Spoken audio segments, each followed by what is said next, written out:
Okay, everybody, welcome back to the late morning session, Energy, Information, and Consciousness in the Universe. I'm very excited for this session. Our first speaker is Dean Radin. I know it's 3 a.m. where you are, Dean, so welcome, good morning. Welcome to this session, Energy, Information, and Consciousness in the Universe. Dean Radin.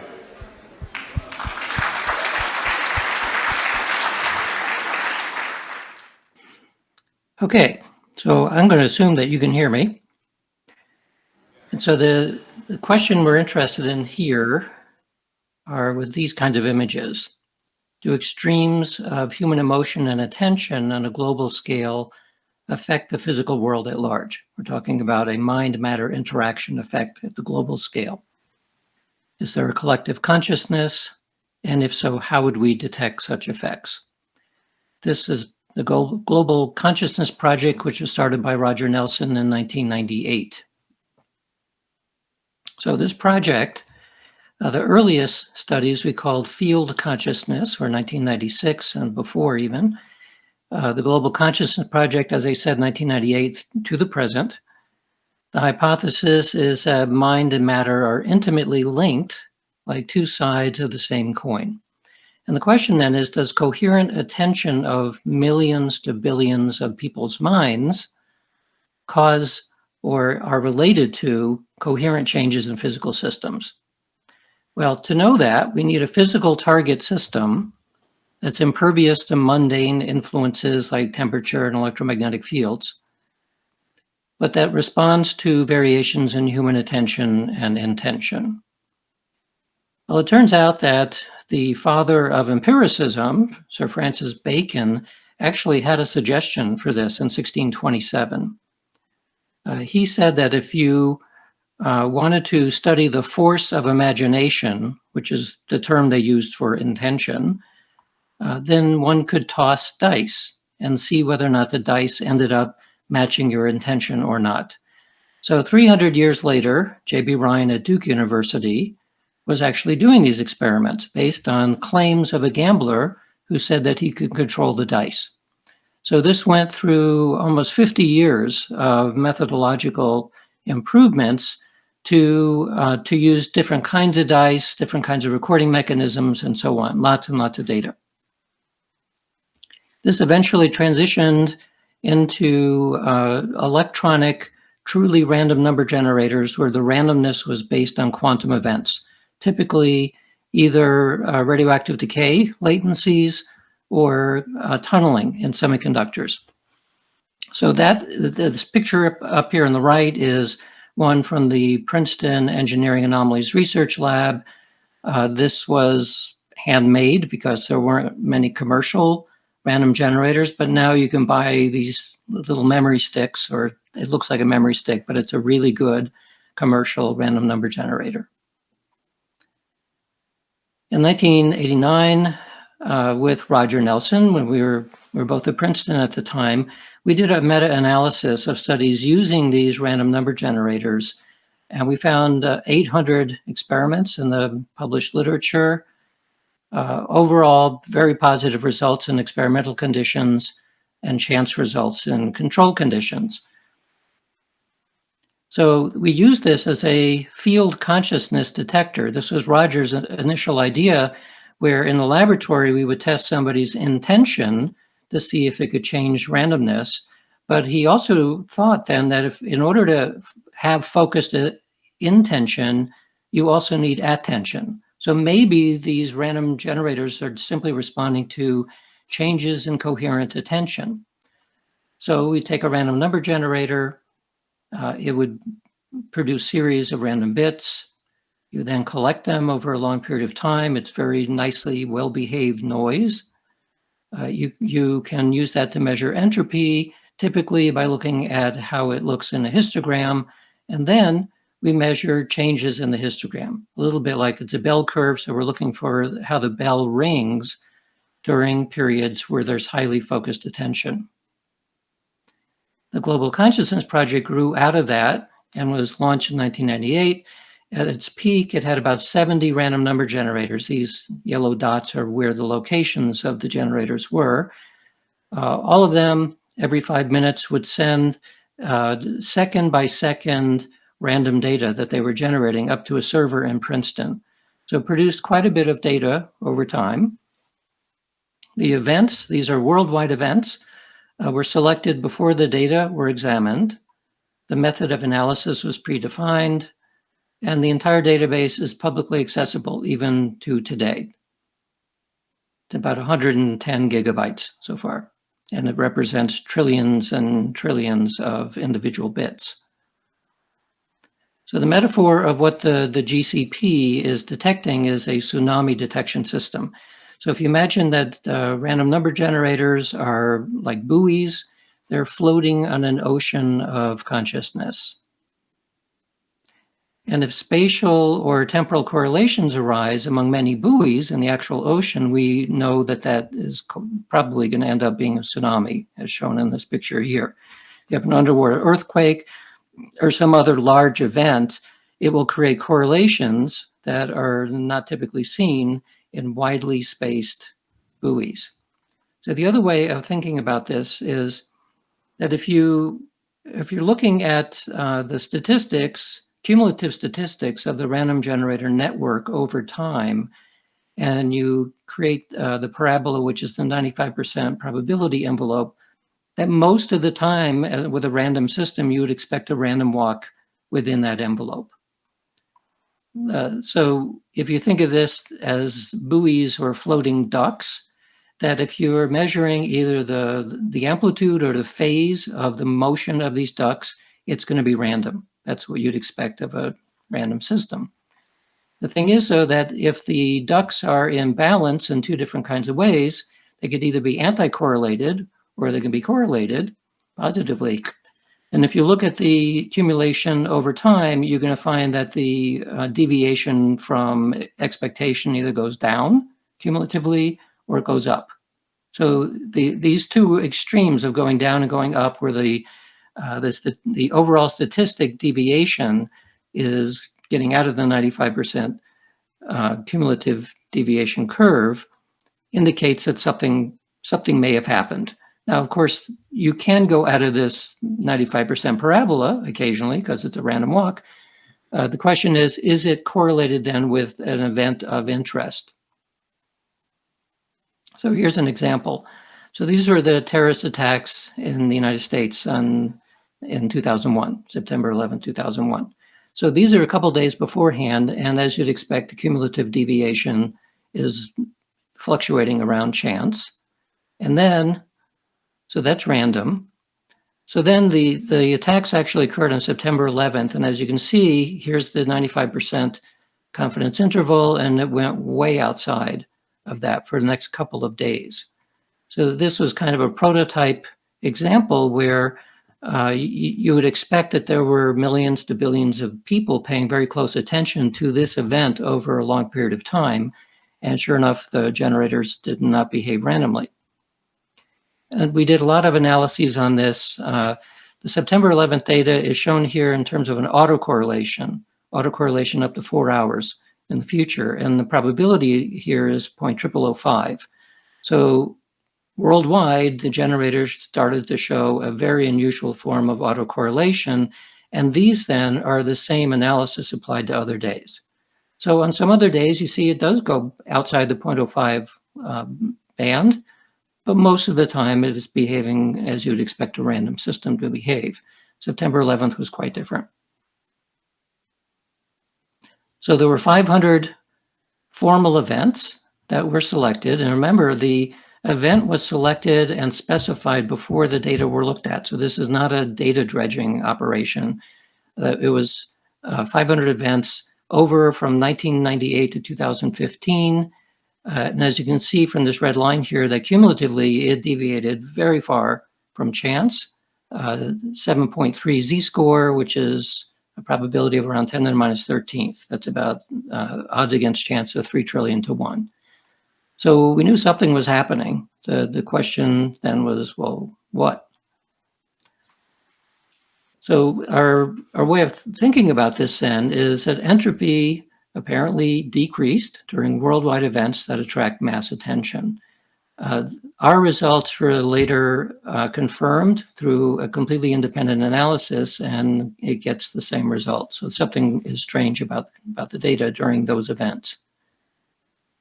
So the talk today is about what was happening in those data during 26 years of New Year's celebrations as a test case where you'd expect a huge number of people around the world in different time zones were paying attention to a very short period of time.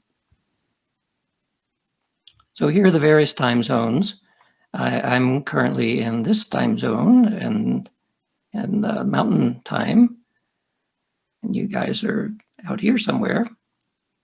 So the question then is, because we have repeatable events every year with very precise timing of when it occurs, it's celebrated worldwide, and it's cross-cultural. So even though there are different calendars that are kept in different countries, almost everybody pays attention to the same calendar as in the Western world, and have celebrations and fireworks and so on at the same time.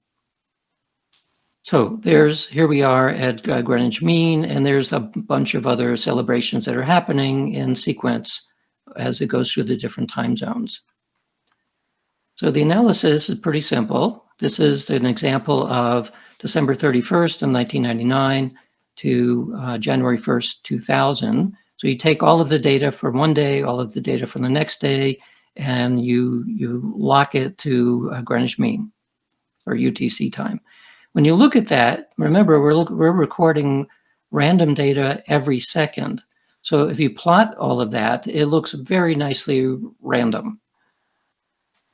You then take the latter half of December 31st and the beginning of January 1st, and that's the portion that we're interested in.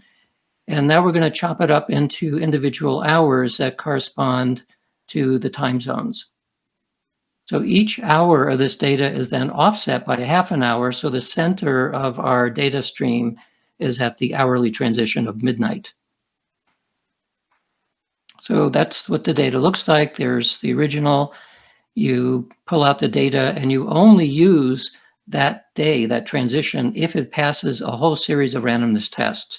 So we want to be sure that there's not some inherent failure of a random generator or anything else that would cause that sequence over the New Year's transition to fail a randomness test. So the data has to look random according to all of these tests that we did.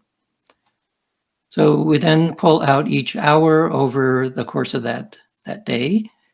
We make an ensemble, and we assume that all of the random generators worldwide will essentially do a pulse at midnight. They're going to show some kind of effect at midnight. We create an ensemble average, and we weight it by the number of random generators that are actually running during that transition day, during the New Year's Eve. So from 1998 to 2025, and then we create a sliding window 2 minutes wide. The reason we do this is because when an event occurs, it's going to happen since we're interested in human relationships here, humans don't do things at a second level. Humans do things at minutes level at minimum. And especially in something like the countdown to New Year's, we'd figure, well, it would start building a couple of minutes before and maybe to a couple of minutes afterwards, and then there's fireworks and so on. So we want to look at what amounts to a low-pass filter of the data, not at 1 second level. So when you do that, you end up with this. So if you look at this at the 1 second level, it looks pretty random. When you do the low-pass filter, it doesn't look random anymore. So it actually drops down to about almost 4.5 sigma, 4.5 z-scores, about 2 minutes before midnight. And then as it approaches midnight, there's this very fast transition. It's like a 6 sigma rise up to about a z-score of 2, and then it settles back down again. So we can then look at this and assume that there's something like this very strong drop is focusing of attention by people in each time zone repeatedly. And then there's the celebration afterwards, and there's a sudden rebound. So again, this is 24 hours times 26 years of data, and India is set off 30 minutes.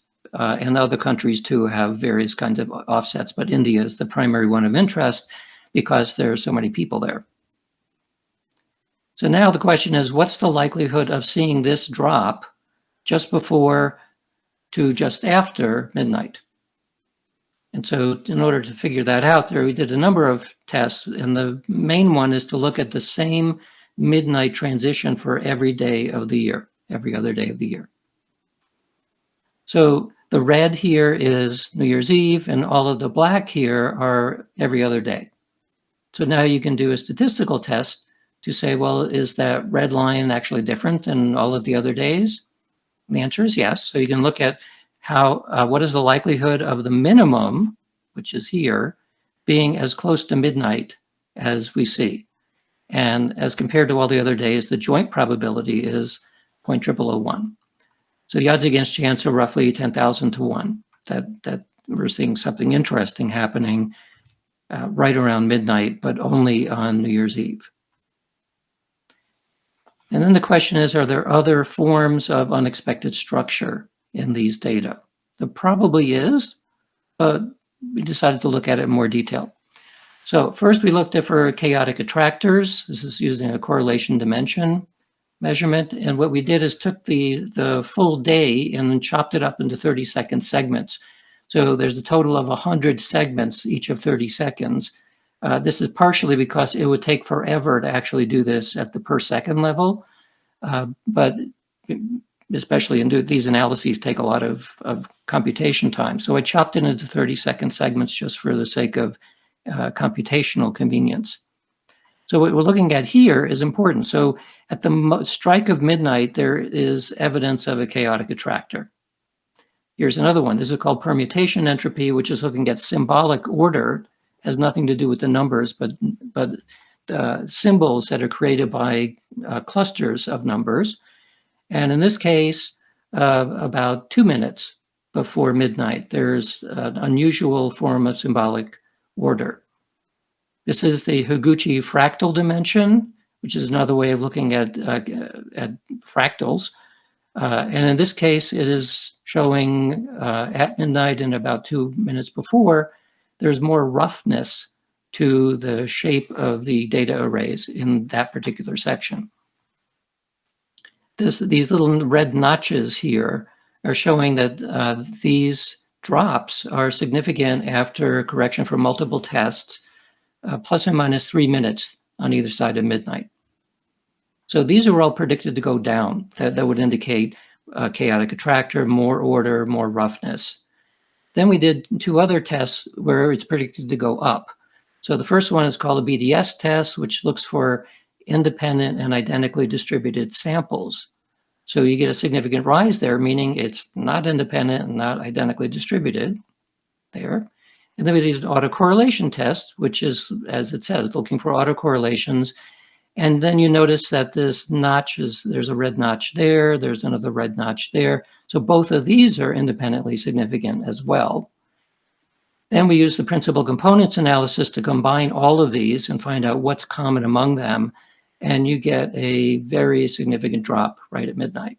And then remember, this is a 30-second period right around midnight. So quite significant. So now the question is this effect due to human consciousness? And so one way we addressed that was to compare population density around the world, because some time zones have a lot of people and sometimes time zones don't. So if we look at the 12 time zones that have low total population, 629 million people live in time zones like around the Pacific Ocean and so on, where there aren't very many people. And there doesn't look like very much is happening that's interesting. Whereas the 12 high population time zones have 6.8 billion people, and that's where we see this effect. So it kind of looks like this thing that we're looking at here is due in some way to human consciousness, because it's mainly showing up around the high population time zones. The question then may be, well, there's an awful lot of other creatures on the Earth. Do they care about the fireworks and all that? Well, Our dogs and cats certainly do. They don't like but it's not clear that that would cause a coherent form of attention, although kind of, maybe that's contributing to this. But there's lots of other animals and insects and plants and stuff that probably don't care. So we can infer then it's maybe consciousness, human, possibly animal as well. And then one other check was when we're using the random generators, they're time synced to network time, but they're all being run on individual computers. And so if the computers that they run is a little bit off, maybe we don't get the same effect. So I took every random number generator for every time zone across the entire world for all of these 26 years and did a random off sync by up to a minute, either plus or minus a minute, just to see whether the general shape holds. And the answer is yes. So this looks like this fuzzy thing here is taking every random generator for every time zone over all of the years that we tested, and then randomly switched it by 1 minute to see if it would completely dissolve the effect or whether it still appeared. And you can see visually that it does. So the conclusion of all this is that the random generator data deviates from chance expectation with fluctuations, apparently, of human attention during worldwide emotional events. We've also seen it, our colleagues have written papers that it fluctuates with stock market indices, with Federal Reserve sentiment data, with daily large and small group effects, with commercial news reports, and as you see, New Year celebration. So now the question is, we see the correlations. Is it causal? Is mind pushing these effects? And we don't know yet. It kind of looks like it is, but there could be common drivers. Maybe it's solar effects, probably not electromagnetic or geomagnetic, because the random generators are designed to exclude those kinds of effects. But because this experiment has been going on a long time, after 20 years of it, we started thinking, well, what's next so we can figure out if it actually is causal? Well, that brings us to Global Consciousness Project 2.0, GCP 2.0. So you can look at the website, it's gcp2.net, and it's now being hosted by HeartMath Institute. The sequence originally for many years was Princeton University when Roger was there, and then the Institute of Noetic Sciences hosted it, and now the HeartMath Institute. And the group of analysts is pretty reasonably stable over the years. It currently is around a dozen people with various kinds of expertise from around the world. And so this is the map of where the current new devices are. We have 351 devices. It looks like this. This is now a quantum noise generator, where rather than having random bits being created, we're recording the noise itself from back-biased Zener diodes. So this is mostly electron tunneling noise, some avalanche noise, and we're recording the noise itself. From that, we can recreate bits using the same methods that are used in hardware, but we do that in software. But now we could also go backwards into the noise itself if we see interesting effects. Each one of these devices actually has 4 random number generators in it.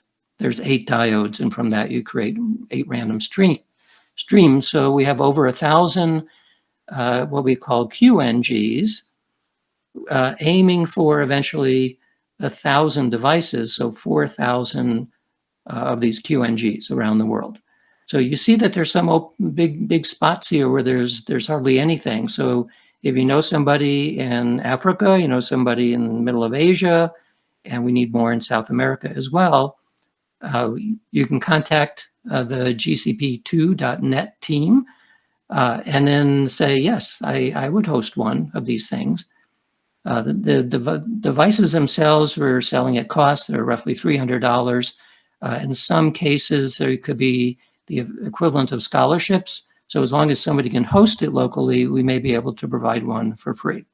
This is especially for places that may not have the money to buy these things. So coming soon, that approved researchers, meaning people that we have some sense that they can actually know what to do with the data, will be able to download this GCP2 data, the raw data themselves. There'll be a way of specifying, give me data from this point to that point. It's a huge amount of data. It's not only that there's a lot of it, but there's a much more detailed, because it's the raw data now, than there was with the individual random bits or the samples from the random generators before. So that's coming soon. The implications of all this is maybe what seems random may be due to the influence of countless movements of consciousness. Maybe Einstein was right. God does not play dice with the universe, after all. So I thank you for your kind attention, but wait, there's more.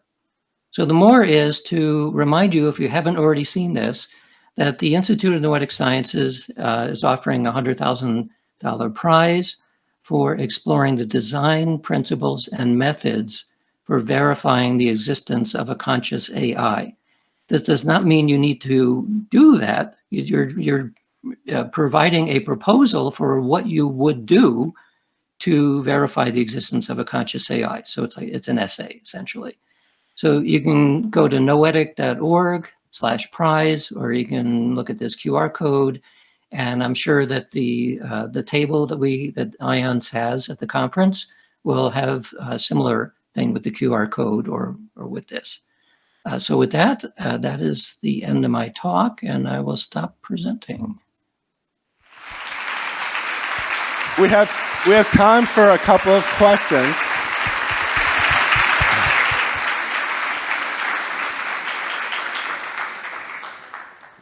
Really wonderful, Dean. We have time for a couple of questions. So,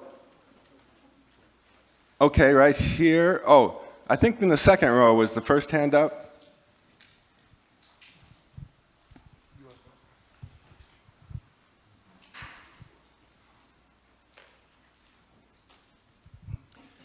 Thanks for your talk, Dean. So my question is, do you think, so in one of your slides you showed sort of a graph of the part of the world, maybe only 629 million people in a time zone, not necessarily that big of an impact, and then another slide, maybe 6.8 billion people, more significant of an impact. Do you think that there is an absolute number of human brains, to take this as in effect for a moment, that has to be achieved to see these events? Or is it a relative measure? For example, if there was only 629 million people on the planet, but all of them were focused, you see, would there be an event? So is it kind of relative or absolute relative to the number of human brains on the planet? That's a very good question. My guess is that I'm getting an echo. I don't know if I can prevent that or not. So my guess is that it's not the absolute number of minds. It's more about the level of coherence in minds. And so the reason I say that is because before the GCP project started, a number of us had been doing what we called field consciousness experiments in relatively small groups. So groups sometimes of a dozen, sometimes of 100, and we'd see similar effects even in those groups. Now we selected groups like meditation groups or groups watching a choral or theatrical presentation because we knew that that would engender a lot of mental coherence. And that's kind of what we were thinking would produce this effect. The difference when we look at it worldwide is that there may well be millions to billions of minds that become coherent purely through attention. So they're not intending anything. Is it necessary to look at billions? Maybe not. Maybe these effects are due to 25 people who happen to be exceptionally coherent in some way. So we don't have a good answer to your question yet. But the best we've been able to get to it at this point was separating time zones according to population density. There and then here. Thank you.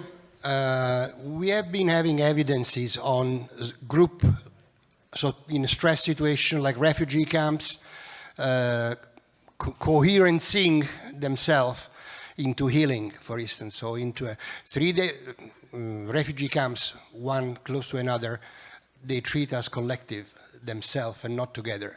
Or examples of the Liverpool fans across the world getting coherent. So in stress, or to respond to stress being healing or being joy, do you find any smaller groups or coherency in these type of sets? Thank you. Right. So I think this relates to the question of does the valence of the emotion make a difference? So if you have celebrations, healings, meditations, and so on, does that produce a different effect than if you have acts of terrorism or natural disasters and that sort of thing? So the answer seems to be yes. You get a somewhat larger effect for positive valence, for celebrations and that sort of thing, than you do for terrorist acts. But both of them will produce an effect. We also see differences in terms of whether the cumulative deviation is positive or negative. So this is not entirely clear yet why you end up with cases where you essentially get amplitude changes, meaning that if you think of this again as the metaphor of ducks floating on water, if all the ducks start floating in the same direction, creating an amplitude effect, you'll get this positive deviation. But sometimes you get an anti-correlated effect, where some float down, some float up, and so you end up with no amplitude change, but with a very strong correlation, an anti-correlation.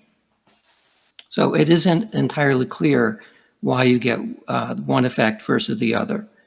And so this, one of the reasons that we're continuing doing this experiment is not only to get better sources of randomness, looking at the quantum noise, but to get many, many more examples of events where we can start being more careful about what is the valence of the event, and also the number of people likely to be looking at it, and also whether locality matters. So as an example, for 9/11, we thought, well, we get a bigger effect around New York City, around Washington, D.C., and the answer is no, that these effects appear to occur more or less simultaneously around the world. There's a little bit of evidence that there's slightly stronger effects in the vicinity of the event itself, but it looks like it's happening worldwide. What we don't know then is that because these events are carried by media worldwide, so you have minds engaged in the event very quickly, or is it something particular about the intensity of the events locally? So I hope I answered your question, which is mainly, as I understood, about the emotional valence of the event. Okay, we have lots of questions. Okay, here's one. Lovely presentation. I just wanted to have a query that this random number generation, how does that correlate with the consciousness? Well, as the point of this experiment is that it seems as though coherent attention, which presumably requires some consciousness, coherent attention seems to be correlated with coherence in randomness, which you can detect statistically. So what is the actual relationship? How does consciousness do that? From a classical physics perspective, or say a materialistic philosophy, it doesn't make any sense at all.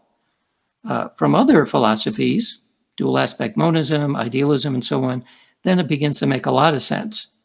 So in some ways, this experiment is actually an exercise in experimental metaphysics, in the sense that it's looking at different philosophies, some of which can explain this kind of effect without too much trouble, and others which find it very challenging.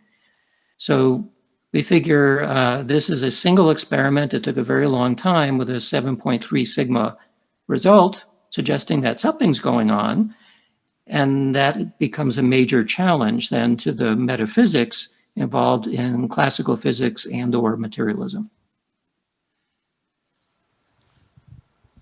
Thank you very much. You've kindly answered half of my question before I asked it. So I think the sort of link you're making here with causal mental attention and its influence on physical systems, I think this is telling us that, well, this is an instance of violation of physical causal closure, basically, that we're talking about. So the second half of my question would be, have you considered what possible actual mechanisms might be responsible for the mind-matter interaction that's implied by this? Well, my working hypothesis is that something like dual aspect monism looks like it would account for this. So the reason why we see a mind-matter correlation is because something is emerging from a deeper level, the unus mundus of Carl Jung. That's not really giving a very good mechanism, and maybe mechanism is not even the correct word to use in this kind of case, but that seems to be the easiest way, or at least it's the least violence that we can produce in considering what alternatives do we have to materialism as a doctrine. And then by materialism, I mainly mean a classical physical sense, not necessarily quantum mechanics, because it's not clear to me that the material in quantum mechanics is the same as it is in classical physics. So in terms of the actual mechanism, I don't know. As I said, my working hypothesis on alternate Tuesdays is idealism, but on the other days it's dual aspect monism, simply because that looks like it would be a viable way of thinking about this. Thank you very much. Okay, I think time for one more question. Thanks, Dean, for that nice talk. I'm Kunal, professor of astrophysics, so I'm very deeply intrigued by your results, although some of my friends use these field regs and random number generators. I'm not still completely convinced by that. So I'd like to ask you a couple of very quick questions. Is that, of course, you showed us some examples of true positives, that whenever you have an event, you went and looked at that data and then it showed something, right, a deviation. Have you looked for the other kinds of possibilities like true negatives and false negatives and things like that, where you don't expect, but yet you see something which is deviating from the whatever 4 sigma, 5 sigma level?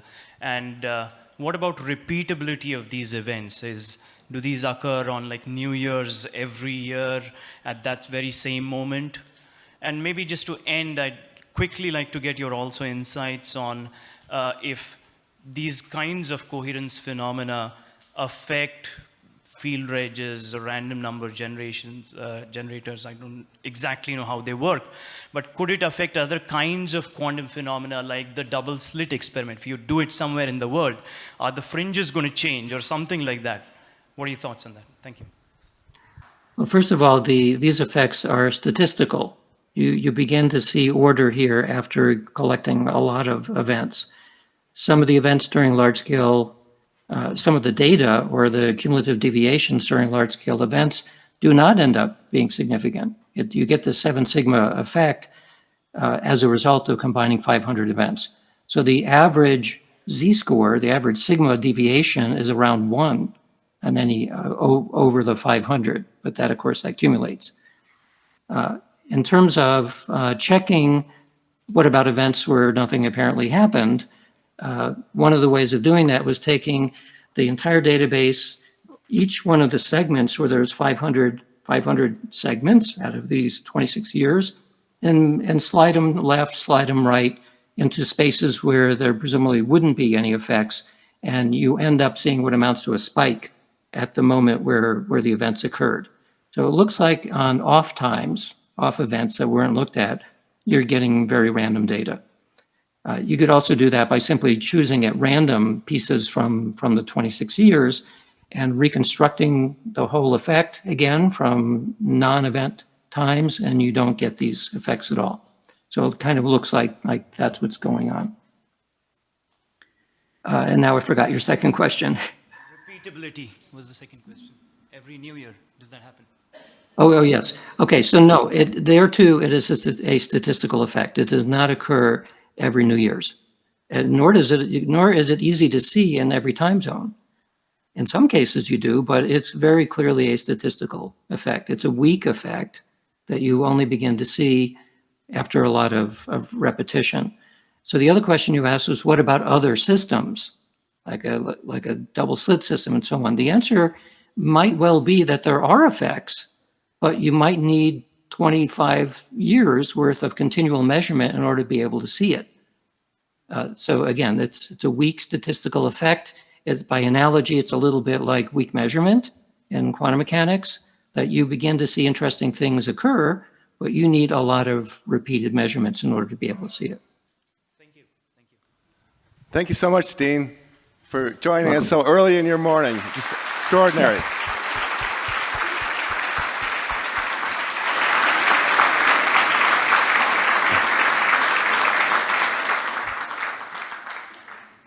And now we're right on time to make the transition to Rupert Sheldrake.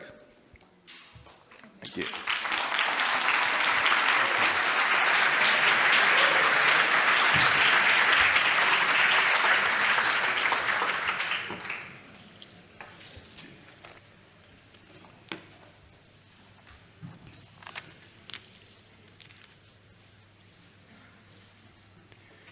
I'm speaking about morphic resonance and the memory of nature.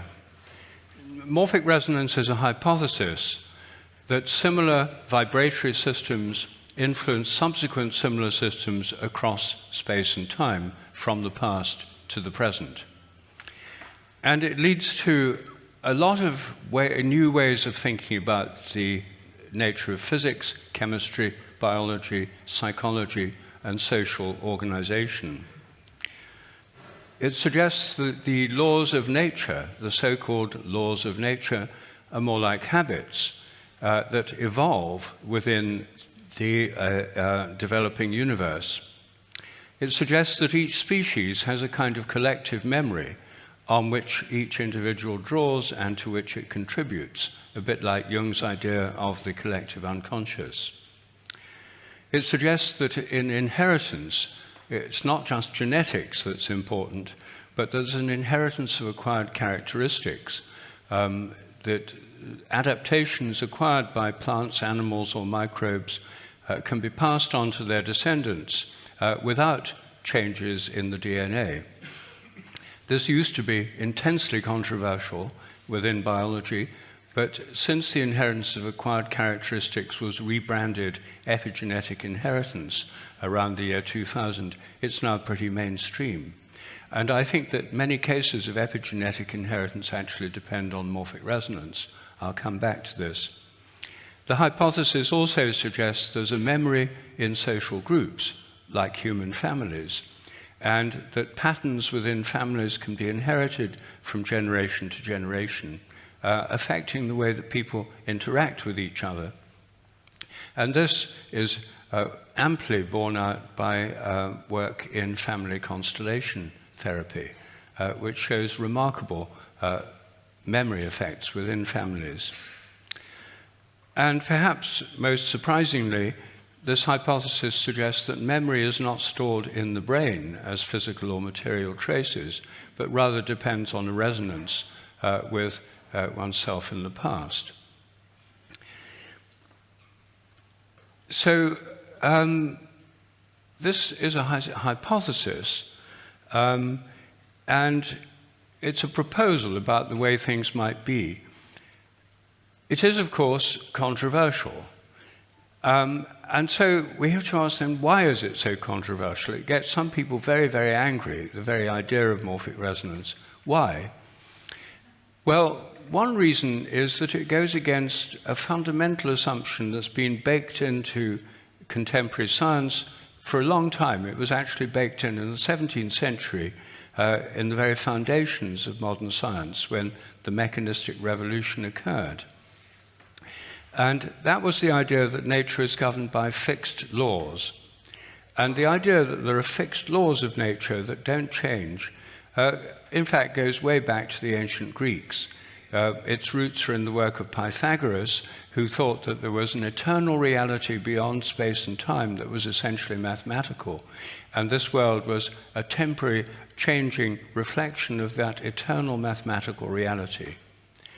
Plato generalized Pythagoras' idea to his well-known idea of Platonic forms or ideas beyond space and time, transcending all change, with everything in the universe reflecting that eternal world. And in the 17th century, the founding fathers of modern science had the idea that the laws of nature were mathematical regularities that were ideas in the mind of a mathematical God. they thought of God as a mathematician. And mathematicians particularly like that idea up to the present day, because it means that they are the closest to God in their nature and the most able to interpret how God moves in mysterious ways, which are closed to the rest of us who are not mathematicians. But mathematicians then, and mathematical physicists, then become the kind of high priests of science. So the idea that memories, that memories in nature, that the laws evolve, is completely contrary to that idea. And it's also contrary to one of the working assumptions of science, which most scientists completely take for granted, which is that any experiment should be repeatable anywhere and at any time. This is a basic requirement in science. Why should the experiments be repeatable, at least in principle? Because the laws of nature are the same at all times and in all places. And this is simply baked into science and completely taken for granted. So you see, this idea that there could be an evolution of the laws of nature, that the laws are more like habits, goes against these very accepted assumptions and seems preposterous to some people. It doesn't seem preposterous in the East. I spent 7 years living in India, and this was after I thought of the idea of morphic resonance, which came to me when I was working in Cambridge. But when I mentioned it to people in India, I had almost the opposite reaction from the reaction I had from academic friends in Cambridge, some of whom thought this was outrageous. The reaction of many of my Hindu friends and colleagues was very different. They just said, oh, this is an ancient idea known to the rishis long ago. There's, the idea of a memory in nature is completely normal in the Hindu worldview and in the Buddhist worldview. It's only in the West, with this strong influence of Plato and Pythagoras, that it's so controversial. And the idea that laws of nature are fixed at the moment of the Big Bang has led to all sorts of speculation within physics. If the laws are all fixed and all the constants of nature are fixed, why are they fixed in exactly the way that enables life to evolve and us to exist? It's called the cosmological anthropic principle. And there are two main answers to this. One is that there's a kind of designer God outside the universe that fine-tunes the laws and constants and makes them exactly right. Or that there are innumerable universes besides our own which have different laws and constants, and by chance we happen to be in the only one that's right for us. The multiverse hypothesis. Many leading astronomers and physicists support the multiverse hypothesis.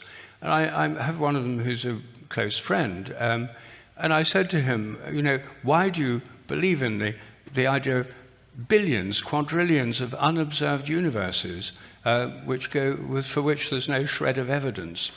And he said, that way we can get rid of God. So I said, but isn't this the ultimate violation of Occam's razor, the principle that you shouldn't multiply entities unnecessarily? I mean, you've got quadrillions of universes in your hypothesis. He said, I agree that's a bit of a problem. We're working on it. But the whole of this debate about the multiverse or the external designer God just melts away like the morning mist if the laws of nature aren't all fixed at the beginning in the Big Bang.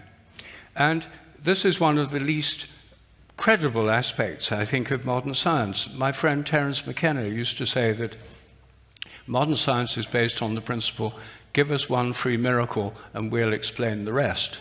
And one free miracle was the appearance of all the laws of nature and all the matter and energy in the universe in a single instant from nothing.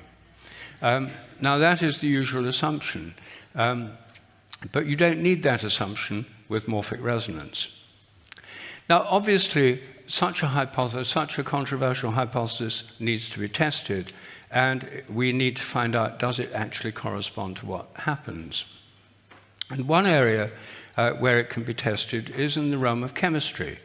this is not just about consciousness. This is a theory about order, how order, in any level of order in the universe, atoms, molecules, crystals, cells, tissues, organisms, galaxies, solar systems, at all levels of nature there's order.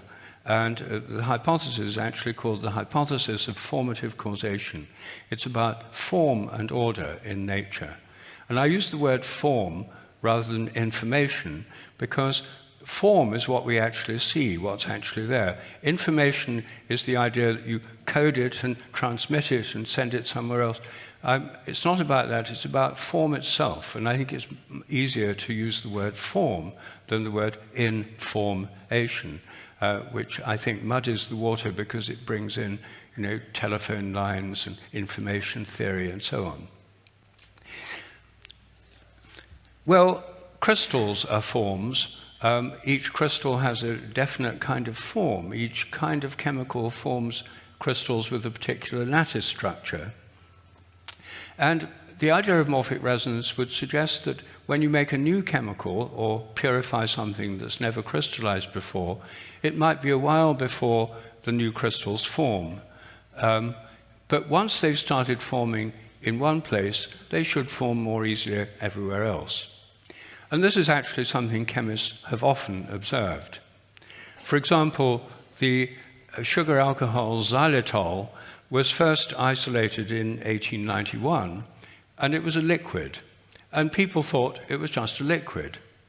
But then, in 1942, it crystallized in one lab with crystals that had a melting point of 61 degrees centigrade. And suddenly, xylitol crystallized all over the world. Then, about 20 years later, it started crystallizing in a different form with a melting point of 94 degrees, and the original 61-degree crystals didn't appear again. Now, all of this, you see, is completely baffling from the point of view of regular science. Regular science says that, in principle, you should be able to calculate the form of the crystal structure of a crystal from first principles, quantum mechanics, thermodynamics, electromagnetism, and so on, before it's ever made in the first place. And the way it forms the first time, the millionth time, or the billionth time should be exactly the same, because these laws remain the same everywhere all the time.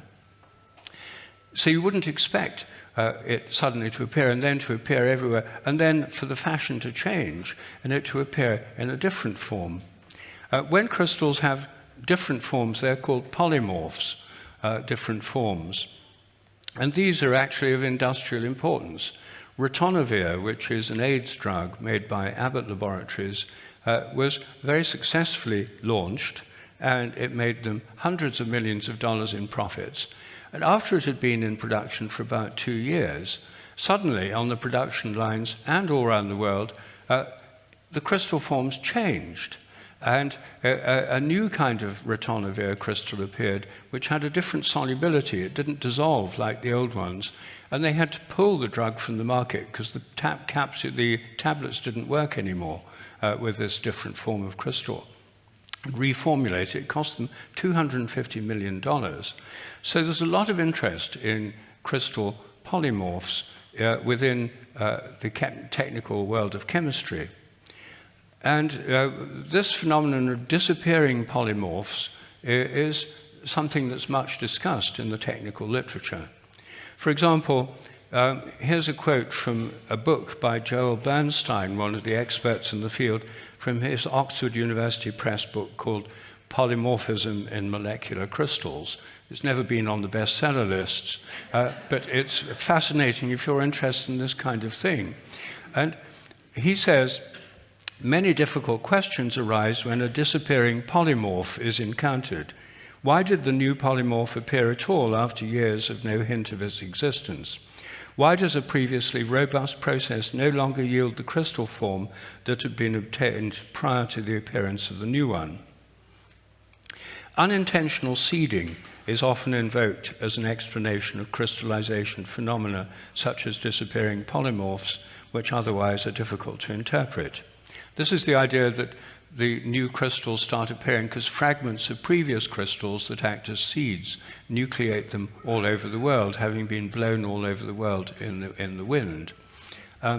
However, he says, there is no consensus about the size and range of activity of such seeds, which have never actually been observed. Well, that's the official explanation. And it's not resting on huge amounts of evidence. It's a speculative interpretation. So what's needed really is a systematic study. I haven't succeeded in persuading any chemists to do it so far, but in principle it wouldn't be difficult to do. It's an open question. And another open question in relation to crystals concerns melting points. If new crystals become more stable by morphic resonance, the more resonance, the deeper the habit, the deeper the grooves of habit, the more stable the chemical, the harder it will be to break it up. And how you break crystals up is heating them up until they reach a melting point, and then the crystal melts. So morphic resonance predicts that when you have new crystals, that as time goes on, the melting points will increase. Well, they're not meant to increase, because when you look them up in handbooks, in chemistry libraries, they come in handbooks of physical constants. They're defined as physical constants, so obviously they ought not to change. But if you actually look at the history of melting points, they do change. In a study of synthetic chemicals carried out by a Canadian chemist, Klaus Orr, he studied 149 different synthetic chemicals, human-made chemicals that don't occur in nature, and looked at the history of their melting points over the 20th century. Out of 149, 8 had stayed the same or gone down, 141 had gone up. If it was just a matter of random errors in measuring melting points, you'd expect the same number to go up and down, more or less. But there's obviously a major trend for them to go up. Now, when chemists are confronted with these data, what they say is perfectly reasonable. They say, well, we know that impurities lower the melting point. Therefore, the better people get at doing this research, the better they get at making the chemicals, they make purer samples, therefore the melting points go up. You say, well, how do you know they're actually purer? And they say, well, they must be purer because the melting points have gone up. Again, this is something where detailed research is needed to tease apart the two hypotheses, that it's nothing but purity or there's a real change.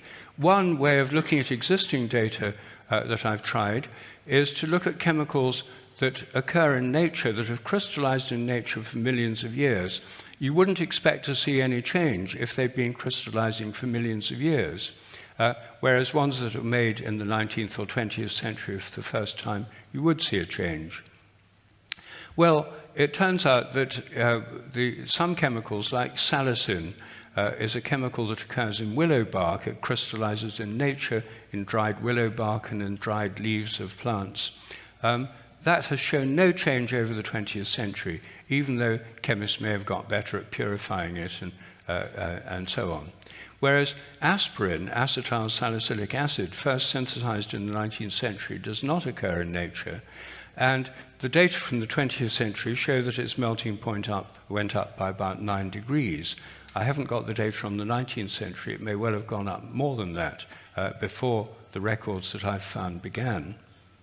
And I found similar patterns with other chemicals. Cocaine, for example, which occurs in dried coca leaves, has shown no change in melting point since the beginning of the 20th century, whereas cocaine hydrochloride, made by extracting cocaine leaves with hydrochloric acid to make the cocaine of commerce, has gone up over the 20th century by about 14 degrees. So we're talking quite big changes, and in Klaus Orr's data, some of the changes were 20 or 30 degrees. So these aren't tiny fractions of a degree, these are big effects. In developmental biology, morphic resonance suggests that if an unusual pattern of behavior, a pattern of development occurs, the more often it happens, the easier it should happen again, the more readily it should occur. And there's some detailed data for development of fruit flies research by Mei Wan Ho at the Open University in Britain that shows exactly these effects. I discuss this with all the data and references in my book, The Presence of the Past, and I'm not going to go through the detailed data here. I'm just summarizing the results of it. By the way, I'm not showing these slides, as you may have noticed, but anyone who wants references, data, papers, all my own papers are on my website, free and open access. All the references to this historical work I'm talking about are in my book, The Presence of the Past, which is my main theoretical book on morphic resonance. And an update on recent research is found in the third edition of my first book on morphic resonance called A New Science of Life, retitled Morphic Resonance in the United States. So the same should apply to animal behavior. If animals learn a new trick, animals should be able to learn the same trick, the same kinds of animals, quicker as time goes on. And this has been noticed anecdotally by animal trainers for a long time. One of the first set of quantitative studies was by the famous Russian physiologist Pavlov, who studied how mice would run to a feeding place when they heard a bell ring, his classic conditioned reflex work. In the first generation of mice, it took about 300 trials before they learned. The second generation, it was 100. The third generation, it was 30. The fourth generation, it was 10. There was a huge increase in the rate of learning. And over the generations, much more detailed data come from a long series of experiments on rats learning to escape from a water maze, where there was a tremendous increase over the generations in the speed at which they learned this. And it was first done at Harvard, later replicated in Edinburgh and in Melbourne, Australia. And the Scottish and the Australian rats of the same breed started more or less where the Harvard rats had left off. And moreover, not only did they go on getting better when their parents had been trained, but control rats that had never been, had parents that had been trained got better too. So it wasn't just an inheritance of acquired characters through modified genes or epigenetic modifications of the DNA or gene expression. It happened even to ones that hadn't been, whose parents hadn't been trained. There's now, within the modern phase of research on epigenetic inheritance, other experiments showing changes in transmitted behavior. One well-known one concerns mice, and it was published, a paper on this was published in Nature entitled Inheriting the Fears of Fathers. White mice were trained to be averse, male mice were trained to be averse to a chemical called acetophenone. Smells vaguely like cherries. When they smelt it, they got an electric shock in their paws. It was one of those old-style negative conditioning type experiments. And they very soon learned, whenever they smelt acetophenone, that it was scary. They froze with fear. That's what mice do when they're frightened. They then bred from these male mice with females that had never been exposed to acetophenone, and the children and the grandchildren were petrified when they smelt acetophenone. It even worked with artificial insemination. So it wasn't the male mice whispering in the ear of the mothers, you know, beware of acetophenone. It was something else. Now, the official interpretation of epigenetic experiment results like this is not morphic resonance. It's that the chemical changes in the DNA, methylation of the DNA, or of histones or other proteins that bind to DNA are supposed to explain it. But actually, it's very hard to see how these changes could explain a fear of a particular chemical smell just by switching on or off genes in the sperm. And I think morphic resonance is a much more likely interpretation of these results. At present, there are some experiments going on to try and disentangle the effects of chemical epigenetic inheritance and morphic resonance effects. And these are happening with bacteria currently in experiments going on in England. Well, the same principle should apply in human learning. There's a lot of evidence suggests that we're subject to a kind of collective memory, and there are habits that we inherit. One interesting example is in the design of typewriters and computer keyboards. In the 19th century, when typewriters were invented, there was a problem with the moving mechanical type things sticking, getting stuck, jammed next to each other. And so engineers at Remington in the United States found that if they had a particular arrangement of letters on the keyboard, they could reduce jamming of typewriters. And they came up with the QWERTY design, Q-W-E-R-T-Y, the first row of letters on the keyboard. It was there for purely mechanical reasons. When electronic typewriters and computers came in, word processors, there was absolutely no reason to have QWERTY as the design.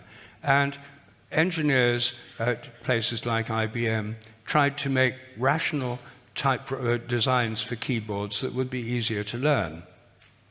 And they thought of work-study principles. They tried purely alphabetical ones, A, B, C, D. They tried ones based on principles of understanding psychology and what would work best for people. They tried various designs. And of course, they had to try them out on people who'd not yet learned typing because they'd already had the habit of the QWERTY keyboard. So with naive people, using children and younger people and people who'd not typed before as subjects, they tried to show that these improved ergonomic designs would be superior to the QWERTY design, but they weren't. People learned the QWERTY design much more easily. Why? Well, I think because of morphic resonance, a collective memory from all those who'd learned it before. And so next time you look at your computer or your smartphone, when you look at the keyboard layout on the computer and look at the QWERTY, you realize this is not a rational design at all. It was a 19th century mechanical design that's got sort of frozen in through habit because of this deep-seated collective habit. It should be easier to learn things that other people have learned. Should be easier to do today's Times crossword puzzle tomorrow than it was this morning because so many people have solved it. And there's already evidence that crossword puzzles do get easier as the day goes on. It should be easier to solve the New York Times 5-letter Wordle puzzle as the day goes on. Some recent research in Britain has shown that this does seem to happen, especially for the first 2 attempts. The first when people are just guessing, and the second attempt, which the Wordle bot, which is put out by the New York Times, classifies as luck. I think the luck, when people are succeeding in Wordle through luck as opposed to some rational puzzle-solving strategy, that luck, which increases during the day throughout the world, I think is probably a morphic resonance effect. Anyway, we're looking into that at the moment. It should be getting easier to do IQ tests because so many millions of people have done them. And in fact, the data show that over the 20th century, IQ tests got about 30% easier for people to do all over the world. Not because they were 30% smarter. No other measures suggested they were 30% smarter, but that the tests were simply getting easier, especially on the components of the IQ test that involve puzzle solving as opposed to general knowledge. This is now called the Flynn effect, after James Flynn, a psychologist who discovered it, and is now a big puzzle as to why this should happen. Well, again, I think morphic resonance would help to explain it. When we come to biological heredity, as I already mentioned, the idea that all heredity is in the genes was the dominant view in the 20th century, and it's what led to the Human Genome Project and many other genome projects. If it's all there in the genes at a molecular level, you can understand everything just by reading out the genome. And there was a huge hype about this. It was going to solve everything.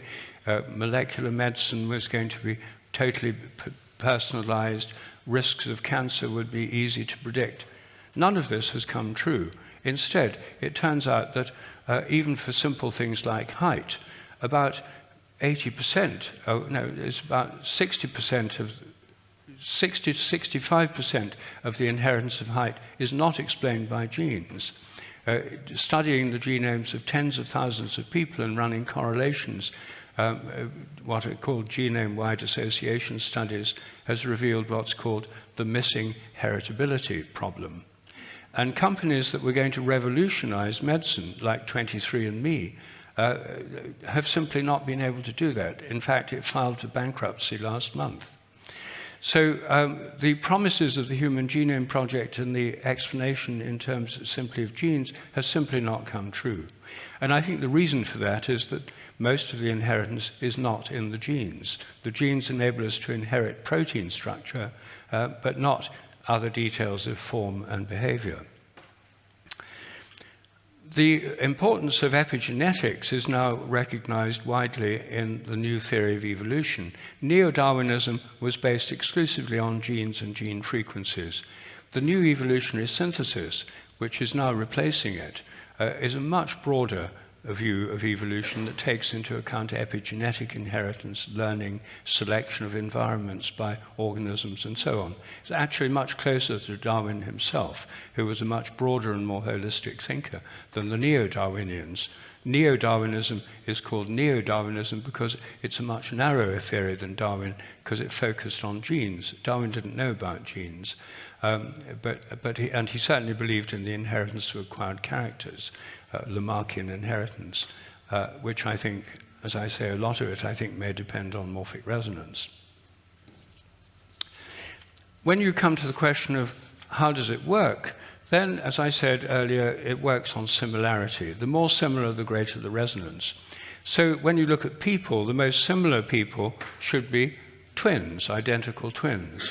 They should be very similar even if they're separated soon after birth. And studies on twins separated soon after birth show extraordinary similarities in their lives, far more than you'd actually expect on the basis of genetics. And this evidence is usually taken to support an extreme form of genetic determinism. Identical twins are remarkably similar in all sorts of ways, even though they had different environments, therefore it must be the genes. But actually, they're so similar that they'd be the perfect case for morphic resonance. So actually, I think the similarities between identical twins are very much more to do with morphic resonance than the genes. The genes help tune them into each other. They're a very important part of it. But a lot of the actual similarity, I think, is because of morphic resonance. And in the usual debate, environment versus genes, nature versus nurture, people simply don't have morphic resonance as one of the options. They jump to the conclusions that if twins separated soon after birth are very similar in later life, it must be the genes. It isn't. And that's one reason the missing heritability problem was such a shock, because the twin studies had given a very inflated view of the importance of genes in inheritance. When we come to the question of who in the past was most similar to me or to you, then the answer is me or you. We're more similar to ourselves in the past than we are to anyone else. And that means we have a specific resonance from the past acting upon us. And I think that is the basis of memory. I think collective memory and individual memory differ in degree and not in kind. And the reason we have our own memories is because we're so similar to ourselves in the past. Now, of course, the conventional view is that memories are stored in the brain as memory traces. People have been trying to find these for a very long time. In 1950, Carl Lashley, an American neuroscientist, wrote a very influential review called In Search of the Engram, the memory trace, showing that years of research and cutting out bits of rat brains after they'd learned things and so on had failed to reveal where the memory traces were. Similar research on octopuses led to the view that memory seems to be both everywhere and nowhere in particular within the brain. And Carl Pribram took this to mean that the memories should be stored holographically within the brain rather than in specific traces. Many attempts have been made to find traces since then, including very sophisticated optogenetic research, which involves labeling active nerves so they glow green in mice. Again, I haven't time to go into all that research, but what that research has shown is that yes, you can identify particular nerves involved when mice learn something, and you can identify which nerves are involved when they remember it. Are they the same? No, they're not actually. Only about 10% of the nerves are the same ones. Other ones seem to be involved in remembering it. Well, that's a shock. It shouldn't work like that. They should be the same ones. And the most recent setback to the memory trace theory has been study on wave patterns in brains when they learn something. Now, very, very sophisticated electrodes enable wave patterns to be identified in detail in mice when they're learning something. When they remember it, there's a very similar wave pattern, complex wave pattern in the brain, but it's not necessarily in the same place. And this is now called representational drift. And representational drift is a major problem for the trace theory of memory, which supposes that these dynamic patterns of vibrating waves are somehow frozen and kept for very long periods, frozen into molecules or into nerve endings in a way that's chemically improbable. My paternal grandmother lived to 104.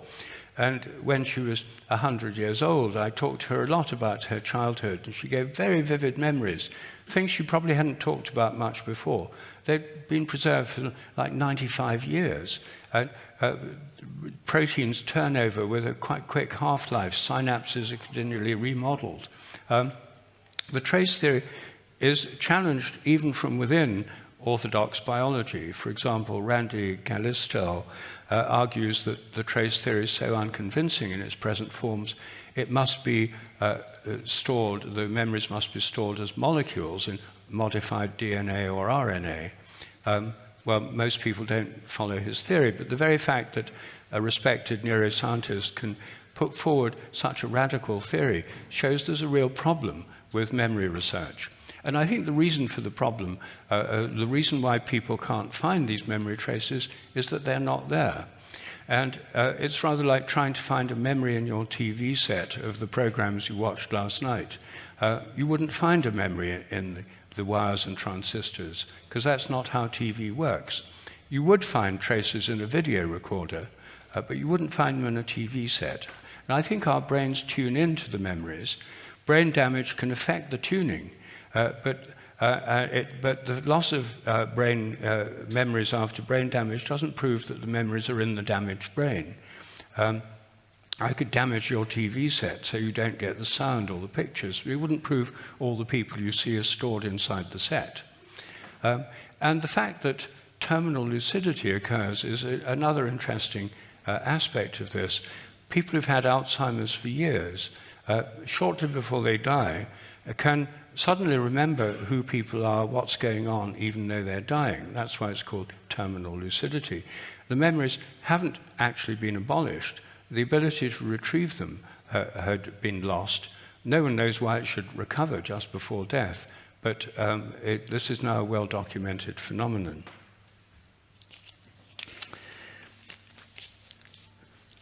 Morphic resonance also occurs in social fields, as I mentioned. Groups can build up memories, and all social animals, by definition, have groups. Flocks of birds, schools of fish, packs of wolves, herds of animals, and so on. And I think there's a lot of evidence now that there can be memory within these social groups. And it's of practical importance, as I mentioned at the beginning, in family constellation therapy, which my wife Jill Peirce practices, and I've had many opportunities to see in action. And it's very remarkable how hidden memories in the family field, of which people are unconscious, can influence the behavior of people in a way that individual psychotherapy could never address, because it's not dealing with this inherited pattern.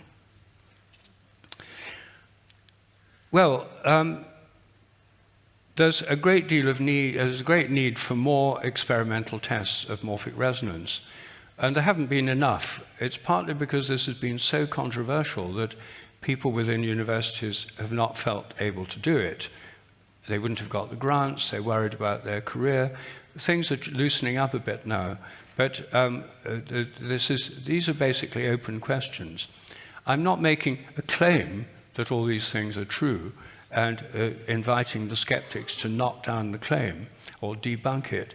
I'm putting forward a scientific hypothesis that needs to be tested and evaluated on the basis of evidence, and that's how I think science is supposed to work. In my book, the third edition of A New Science of Life, I described 10 new tests for morphic resonance and summarized the evidence for those done so far in human learning, in low temperature physics, in crystallization, in melting points, in animal behavior, and even in analog computing. Morphic resonance applies only to self-organizing systems. It doesn't apply to chairs, tables, computers, bicycles, things that are not self-organizing, they're made in factories. It applies only to self-organizing systems, so we wouldn't expect to see it in digital computers. And therefore, I wouldn't expect artificial intelligence to have this kind of memory. However, analog computers, or possibly quantum computers, might be able to create something like morphic fields with its self-organizing fields, in which case they'd have a kind of global memory bank for free. The point about morphic resonance is that as the way in which forms are organized in nature through this memory, memory comes for free. You don't need to have special systems for capturing memory, storing it, and retrieving it. It's built in to the whole of nature, to the whole universe, to everything in all self-organizing systems in the universe. And it automatically gives a cumulative memory which enables things to develop and change.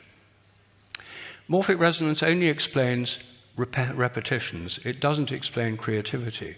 And evolution must involve both. It must involve both habits and creativity. And creativity is another question. It probably works through consciousness primarily, maybe sometimes through chance, but that's a whole other subject I don't have time to discuss this morning. And I think if I end here, there might be time for one or two questions. So I'll end here.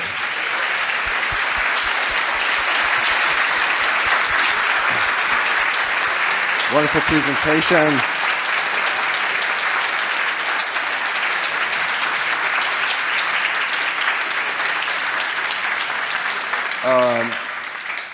One right here. Thank you very much, Rupert. Wonderful explanation of the hypothesis. But something caught me just at the end that I'd like to ask. You mentioned that it's only for self-organizing systems, but at the same time you were a little critical of the issue of the fine-tuning constants and ratios, etc., and parameters of the beginning of the universe. So at what point do you think morphic resonance comes into effect? Well, of course, none of us can observe the early universe, and any theory of the early universe has to be speculative. But I would have thought that as soon as, well, electrons, fundamental particles, and the electromagnetic and the gravitational fields, they're all self-organizing systems. The whole universe is a self-organizing system. So I would assume that the whole universe has been a self-organizing system undergoing self-resonance right from the very beginning. And so I would think the memory's been built in from the start. That would be the most logical way of thinking of it from this point of view. And bearing in mind your discussions with Hindu friends when in India, one of the concepts of Indian kind of cosmology is that prior to this universe, there have been previous universes, and the memories of the consciousnesses there, entering this one, are baked in at the beginning. So would you see there might be a connection? I just don't know. If in modern cosmology, there are bouncing universe models where the universe expands, contracts to a big crunch, then expands to the next big bang, and so through the next big bang, and so on. Whether the slate is wiped clean or not from universe to universe is to pile speculation on speculation. I just don't know. But if you didn't have some kind of obliteration of memory, then you'd have a kind of Nietzschean eternal recurrence, because there's no limit to the number of possible universes. But because it depends on similarity, if there is another universe following this one, it would only have strong resonance from this one if it was similar in every respect. And it's very unlikely that would be the case. So I just don't know. And it's not something one can test. So I actually spend much more time thinking about much more mundane questions of what we can test. But I agree, it's a very important metaphysical question. Thank you so much, Rupert.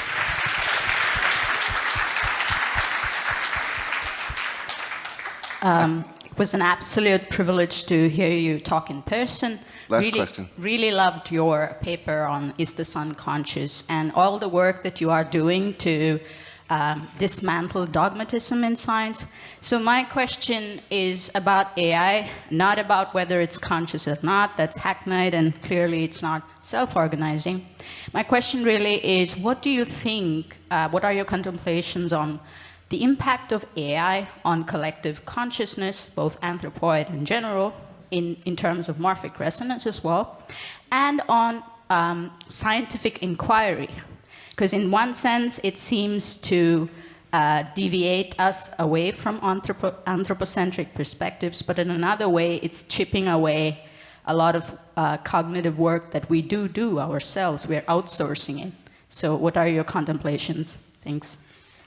Well, I've been forced to think about AI quite a lot recently, because it's now possible for people to put into AI, what is the nature of the universe, what is the nature of consciousness, quantum physics, morphic resonance. They just put these ingredients in, and AI comes out with the theory of everything.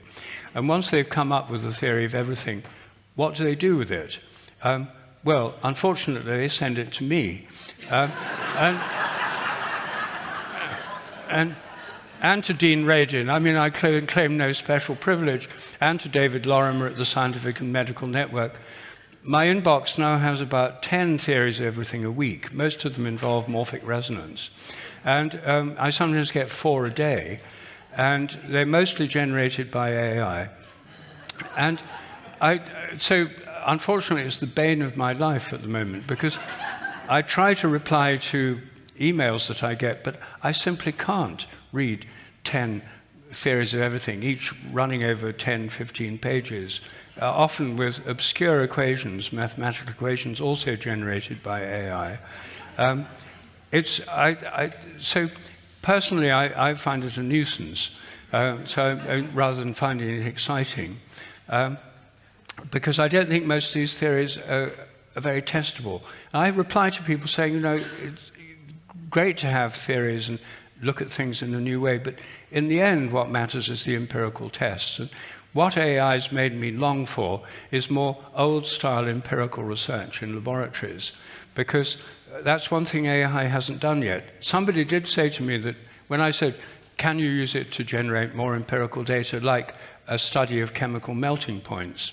They said they'd do that, and maybe it would be a very good way of looking at the history of melting points, getting more data than has yet been examined, but they haven't come back to me with that yet. So I just don't know. And when I've used it myself, I've often found it hallucinates horribly.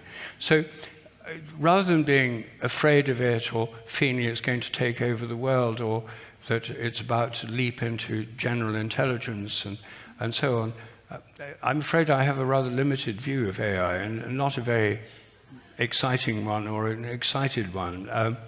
But that's just me. I mean, I'm accused of technophobia by some. So I'm sorry not to be able to say anything more illuminating. I think it's obviously changing human consciousness. It's changing the employment of young people. Graduates, young graduates in British universities, probably elsewhere, are finding the job market incredibly hard because many of the jobs they would have been doing are now being done by AI. So we're going to have one effect of it on human consciousness is going to be very large numbers of disaffected graduates with political repercussions which we can't foresee. So I won't speculate any further.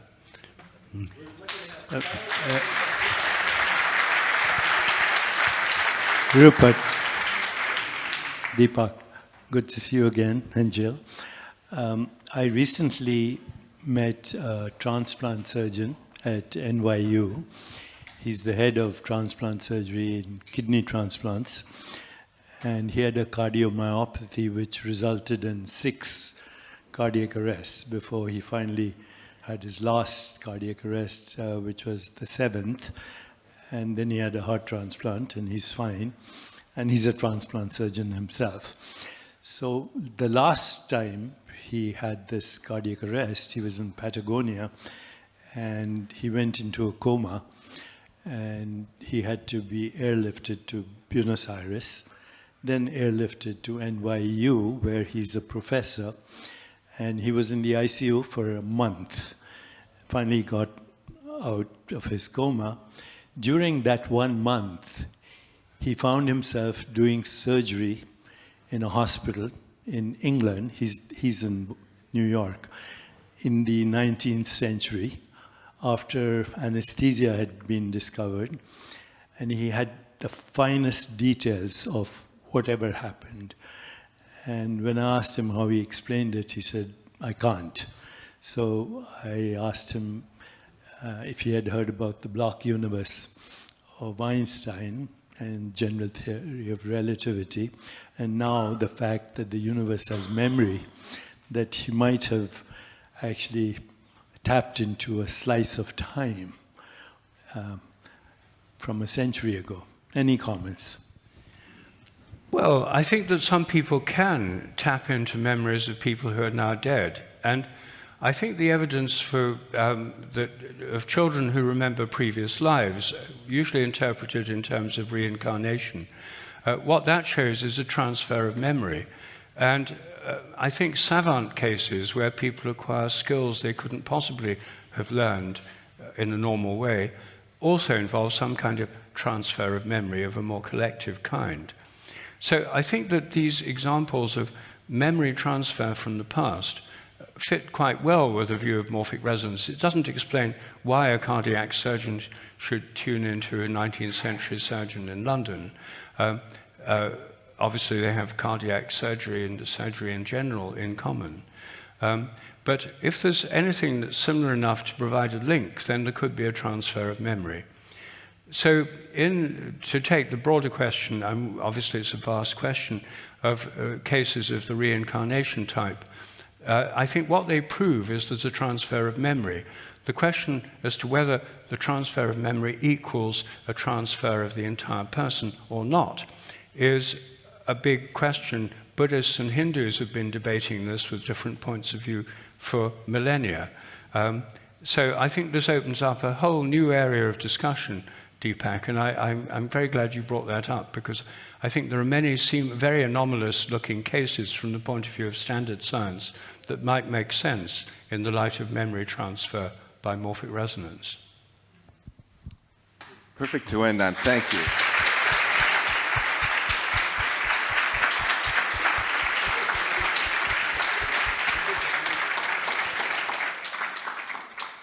The organizers have asked me to make a logistical announcement to please wear your badges. Apparently we're filling up in the room, and it will help if you please wear your badges. We'll start at 2 p.m. Thank you, everybody.